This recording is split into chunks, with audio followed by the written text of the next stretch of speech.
आखिर उस प्राचीन शिला पर क्या लिखा था?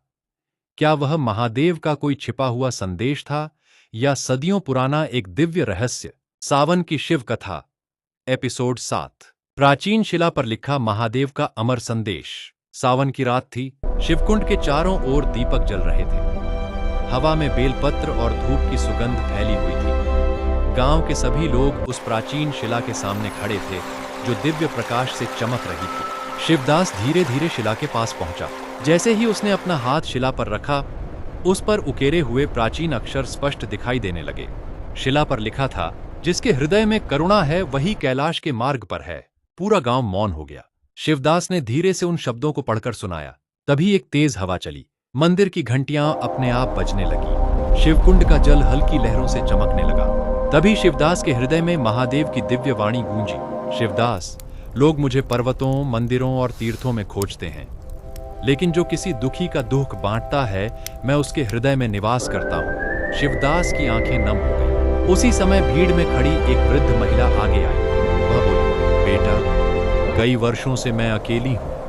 आज पहली बार समझ आया कि भगवान तक पहुंचने का मार्ग प्रेम और सेवा है। शिवदास ने उनके चरण स्पर्श किए और कहा, माँ, आज से आप अकेली नहीं हैं, पूरा गांव आपका परिवार है। यह सुनकर गांव के सभी लोग भावुक हो गए। उन्होंने निश्चय किया कि अब गांव में कोई भी भूखा, अकेला या असहाय नहीं रहेगा।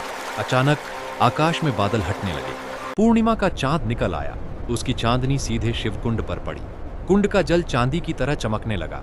उसी क्षण शिला पर एक और पंक्ति प्रकट हुई, जहां सेवा है वहीं शिव है। सभी ने एक स्वर में जयकारा लगाया। हर हर महादेव। शिवदास ने हाथ जोड़कर कहा, प्रभु, मैं जीवन भर आपके इस संदेश को लोगों तक पहुंचाऊंगा। तभी मंदिर के पुजारी तेजी से दौड़ते हुए आए। उन्होंने कहा, शिवदास। मंदिर के पीछे प्राचीन वटवृक्ष के नीचे एक पुरानी ताम्रपत्र तांबे की पट्टिका मिली है। उस पर भी महादेव का कोई संदेश अंकित है। शिवदास ने आश्चर्य से पुजारी की ओर देखा। वह तुरंत मंदिर की ओर चल पड़ा। उसे बिल्कुल नहीं पता था कि उस ताम्रपत्र में लिखा संदेश उसकी पूरी जीवन यात्रा का उद्देश्य बदलने वाला है।